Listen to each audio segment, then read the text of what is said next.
ஆண்டவரும் இரட்சகரும் ஆகிய இயேசு கிறிஸ்துவின் இனிதான நாமத்தில் அன்பு தேவ பிள்ளைகள் யாவரையும் அன்போடு வாழ்த்துகிறேன். கர்த்தர் உங்களை ஆசீர்வதிப்பாராக.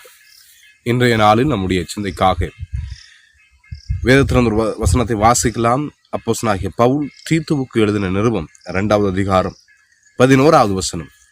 ஏனெனில் எல்லா மனுஷருக்கும் ரட்சிப்பை அளிக்கத்தக்க தேவ கிருபையானது பிரசன்னமாகி என்று சொல்லி வாசிக்கிறோம். என கருமையான கர்த்தருடைய பிள்ளைகளே, வேதம் சொல்லுகிறது, இந்த உலகத்திலே பிறந்ததான எல்லா மனுஷனுக்கும் ரட்சிப்பை அளிக்கும்படியாக தேவ கிருபையானது பிரசன்னமாகி என்று சொல்லி வேதத்திலே வாசிக்கிறோம். ஆம் பிரியமானவர்களே, உலகம் முழுவதும் ரட்சிப்படைய வேண்டும், ரட்சிப்பை பெற்றுக்கொள்ள வேண்டும் என்பதற்காகத்தான் ஆண்டவராய் இயேசு கிறிஸ்து இந்த பூமியிலே வெளிப்பட்டார். எனக்கு அருமையான கர்த்தருடைய பிள்ளைகளே, இன்றைக்கு அநேக நேரங்களில் கர்த்தராகிய இயேசு கிறிஸ்து எதற்காக இந்த பூமியில் வந்தார், ஏன் இந்த பூமியில் வந்தார் என்று சொல்லி அநேகர் அறியாமல் வாழ்ந்து கொண்டிருக்கிறார்கள்.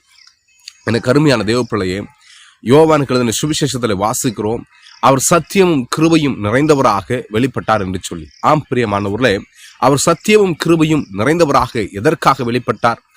நம்முடைய ரட்சிப்புக்காக இந்த பூமியிலே வெளிப்பட்டார்.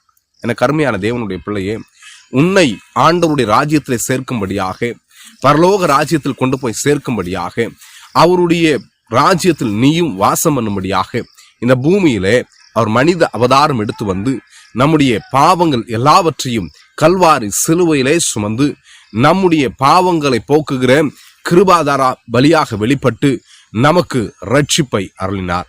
எனக்கு அருமையான சகோதரனே, சகோதரியே, இந்த ரட்சிப்பு இலவசமாக நமக்கு கிடைத்திருக்கிறது.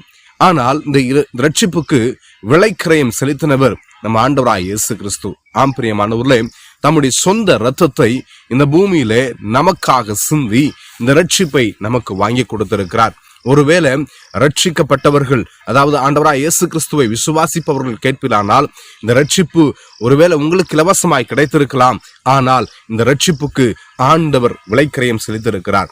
ஆகவே ரட்சிப்பை அலட்சியமாக எண்ணாமல் கர்த்தருடைய சமூகத்திலே அந்த ரட்சிப்புக்காக காத்திருந்து அந்த தேவ பிரசன்னமாகிய அந்த தேவ கிருபையாய் வெளிப்பட்டதான அந்த ரட்சிப்பை குறித்து நாம் சிந்தித்து அவருக்குள்ளாய் வாழும் பொழுது நம்முடைய வாழ்க்கை இன்னும் ஆனந்தமாய் இருக்கும். ஒருவேளை நீங்க ரட்சிக்கப்படாதவர்களாய் இருப்பீர்களானால் இன்றைக்கே உங்களுக்கு ரட்சிப்பினால், ஆம் பிரியமானவர்களே, ஆண்டவராய் இயேசு கிறிஸ்துவை முழு மனதாக விசுவாசித்து உடைய பாவங்களை அறிக்கையிட்டு, ஆண்டவரே எனக்கும் அந்த ரட்சிப்பு தேவை என்று சொல்லி நீங்கள் கேட்கும் சமயத்தில் நீங்கள் இருக்கிறதான இடத்திலே தேவன் உங்களை ரட்சிக்க வல்லவராயிருக்கிறார். உங்களுக்காகத்தான் தேவ கிருபை நிறைந்த ரட்சிப்பாக இந்த பூமியிலே ஆண்டவர் வெளிப்பட்டார் என்பதை மறந்து போக வேண்டாம்.